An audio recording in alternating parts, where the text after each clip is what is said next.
সেদিনও ছিল দুপুরে মন ঝকঝকে রোদ অস্থির মন, আর ঘড়ির কাঁটায় তখন প্রশ্রয়।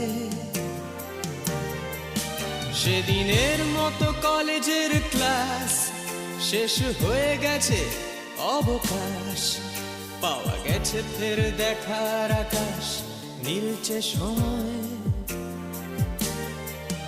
নীল রং ছিল ভীষণ প্রিয়, তাই সব কিছু নীলিয়ে দিও। মনে পড়ে কি সেদিন বলেছিলাম তোমায়, আজ নীল রঙে মিশে গেছে লাল, আজ রং চিনে নেবার আকাল। নীল বাতাসেও বেনীল ভেজাল ভেসে বেড়ায়।